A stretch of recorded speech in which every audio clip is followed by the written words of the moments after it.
Hello guys, welcome to on channel property providers. मैं आपका भाई अरविंद आगर स्वागत करता हूं आपके खुद के चैनल पे। आज मैं आपको गुड़गांव रियल स्टेट की बिगेस्ट अपडेट्स देने वाला हूं। तो कुछ छूट भी सकती है, बट मोस्टली कोशिश करूंगा कि मैं आपको हर एक पहलू तक पहुंचाने की कोशिश करूं। उसमें रियल स्टेट का एक अहम रोल होगा। सबसे पहले हम लोग बात करते हैं इंपॉर्टेंट कनेक्टिविटी, जो कि काफी दिन से सुस्त पड़ी थी। इसमें मैं हफ्ते 10 दिन की सारी अपडेट्स आप लोगों को दूंगा। इसमें हीरो होंडा चौक से जो द्वारका एक्सप्रेस वे की कनेक्टिविटी है, जो कि करीबन 6 महीने से 5 से 6 महीने से काम बंद था, अंडरपास का, जो कि हीरो होंडा चौक से गुड़गांव को कनेक्ट करती है सेक्टर। इसमें लैंड जो है वो ले ली गई है। इसमें एक लैंड थी किसान के, वो जमींदार से ले ली गई है HSBP के द्वारा, और उन्होंने हैंड ओवर कर दी है NH। तो विद इन 6 मंथ्स वो आपको अंडरपास खुलता हुआ दिखाई देगा। वो खुलने से उसके आगे का एक और रास्ता निकलता है, वो पूरा निकलेगा तो वो ही रोड आगे जाके झज्जर को कनेक्ट करेगा।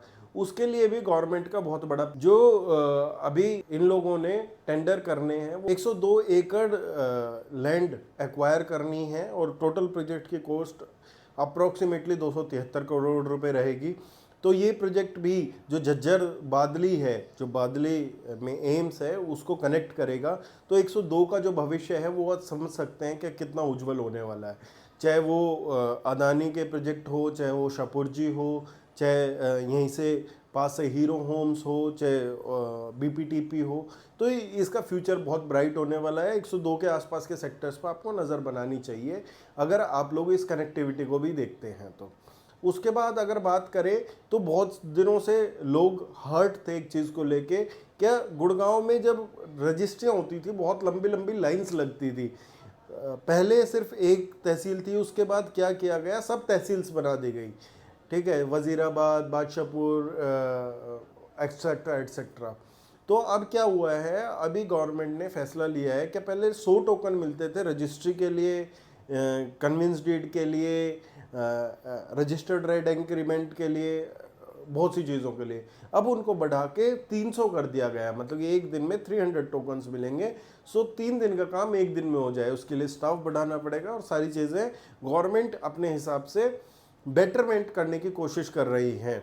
क्योंकि आज बहुत लोग परेशान किस लिए थे, जिसने आज रजिस्ट्री करानी है उसको डेट मिलेगी 15 दिन बाद की, 20 दिन बाद की। तो अभी ये सारी परेशानी देखते हुए सबसे ज़्यादा परेशानी वजीराबाद और बादशाहपुर तहसील में थी। तो अभी इन लोगों ने एक दिन में 300 टोकन ये देने शुरू करेंगे।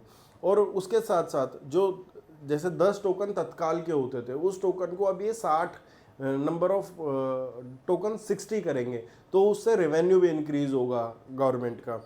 तत्काल टोकन में 25,000 अप्रॉक्सीमेटली की एक रसीद, जो पर्ची होती है, वो कटवानी पड़ती थी।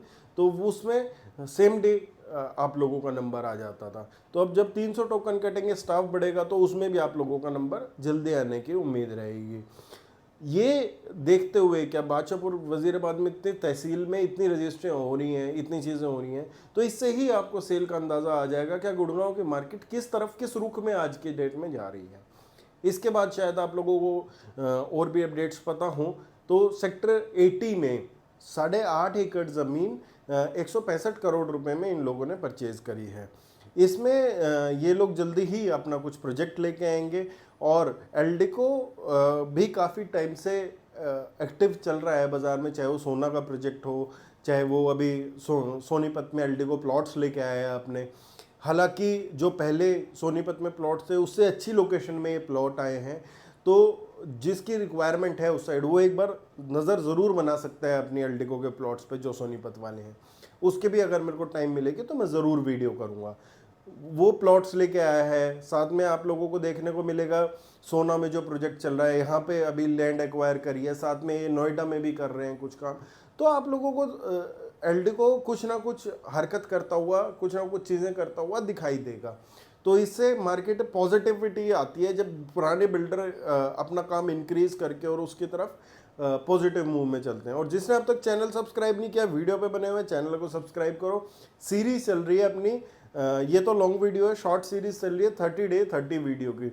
उसमें मैं हर एक रोज एक नई प्रॉपर्टी आप लोगों को दिखाता हूँ शॉर्ट के माध्यम से, और जल्दी उसमें और भी फीडबैक मेरे पास आए, उसके अनुसार भी चेंजेस करने की कोशिश करेंगे। तो चैनल को सब्सक्राइब और सपोर्ट करना ना भूलें। उसके बाद अगर हम लोग बात करें तो शोभा और आप लोगों का कर्मा लेक लैंड्स, इनका कुछ टाई अप हुआ है और उसमें भी आप लोगों को कुछ ना कुछ इन फ्यूचर प्रोजेक्ट देखने को मिलेंगे जल्दी ही। शोभा एक ऐसी चीज़ है जो कि पूरे प्लान से और पूरे एग्जीक्यूट अच्छी तरीके से अपनी चीज़ों को करती है। तो जब वो प्रोजेक्ट आएगा, ठीक है, जब वो इन्होंने कोलैबोरेशन करेंगे, जॉइंट वेंचर में चीज़ें हैं, जब वो शोभा बनाएगा चीज़ों को और करेगा, तो आप लोगों को मिस आउट नहीं करनी है वो जर्नी। अगर आपने वो मिस आउट की जर्नी, तो फिर आप लोगों को चाहे आपका बजट 4 साल के अकॉर्डिंग आपका एक्सपोजर मिलता है या कुछ भी चीज़ें होती है, तो आप लोगों को उसके अनुसार ही चीज़ें करनी है शोभा में। आपको शोभा छोड़ने वाली चीज़ नहीं है। शोभा आपको ग्रैब करना ही पड़ेगा अगर आपको मार्केट में स्टेबल रहना और बेहतर परवरिश देनी है अपने परिवार को। अगर आपका बजट उस रेंज का है तो शोभा पे नज़र ज़रूर बनाएं। ये आप लोगों का सेक्टर में नहीं बता रहा हूँ, जिसको सेक्टर जानना है वो नीचे कमेंट कर सकते हैं, मैं सेक्टर पे बता दूंगा। उसके बाद अगर हम लोग बात कर रहे हैं तो बात करते हैं आशियाना की। आशियाना अमारा फेज़ 3 जल्दी लॉन्च होने वाला है। बहुत अच्छा प्रोजेक्ट का रेस्पॉन्स रहा है दोनों बार, तीसरी बार भी जल्दी ही 1-2 दिन या 3 दिन में सोल्ड आउट होता हुआ आपको दिखाई देगा। कंपनी ईएमआई नहीं लेंगी पिछली बार और उससे पिछली बार की तरह। टाइम टेकिंग प्रोसेस नहीं रखना है।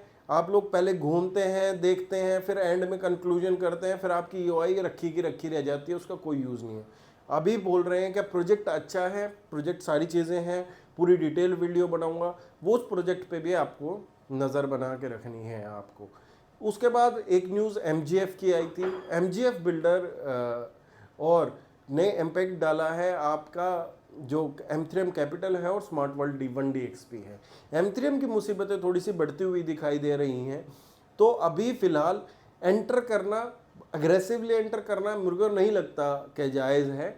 बट मैं नहीं सजेस्ट करता कि आप उस पर वर्किंग कीजिए और आज एम3एम में आप एंटर कीजिए। आज एम3एम में एंटर नहीं करना बनता है, क्योंकि एमजीएफ, फिर उससे पहले ईडी की रेट्स, तो बहुत सारी चीज़ें बिल्डर के बारे में नेगेटिव हो गई हैं, काफ़ी प्रोजेक्ट्स की चीज़ें हैं। तो इसके बारे में भी एक बार वीडियो करेंगे।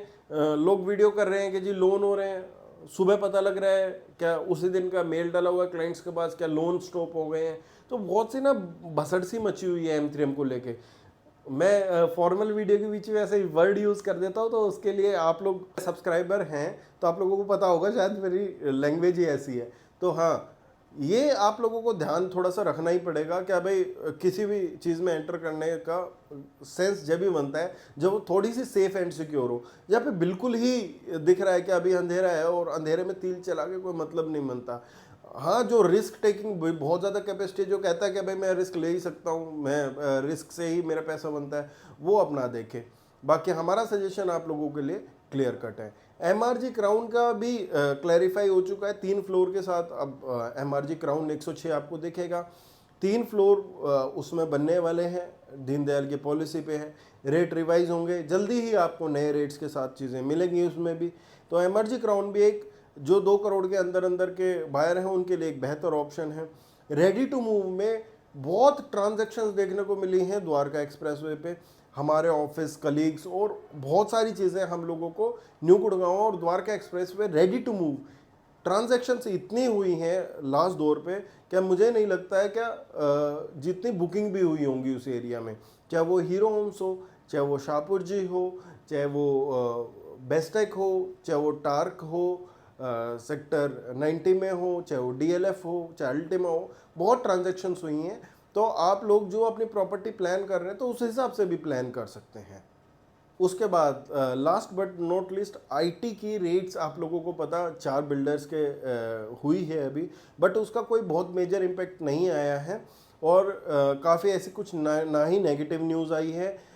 उसमें आरपीएस ग्रुप द्वारा, आरपीएस ग्रुप जो चेन चल रही है, उसके बाद आरओएफ और पाइनियर ऑरेस, इन सब के पास, इनके सब के ऊपर रेड हुई थी आईटी की, बट उससे कुछ बहुत ज़्यादा नेगेटिव इम्पैक्ट नहीं है। बायर्स को कुछ बहुत ज़्यादा परेशान होने की ज़रूरत नहीं है। तो आप अपना स्टेबल रह के प्रॉपर्टी की सर्च कर सकते हैं। कुछ न्यू अफोर्डेबल हाउसिंग आने वाले हैं, साथ साथ में न्यू प्रोजेक्ट के लॉन्चेस भी हैं। वो मैं जो अगली वीडियो आएगी उसमें आपको अपकमिंग प्रोजेक्ट्स और न्यू लॉन्चेस वो मैं सारे आप लोगों को एक्सप्लेन करूंगा। अपडेट में सिर्फ आज इतना ही था। मैं आप लोगों का बहुत बहुत शुक्रिया करता हूं चैनल पे बने रहने के लिए। चैनल को सब्सक्राइब और वीडियो को शेयर ज़रूर करना, जो भी इंफॉर्मेशन किसी तक पहुंचाना चाहते हैं। Thank you very much for your love.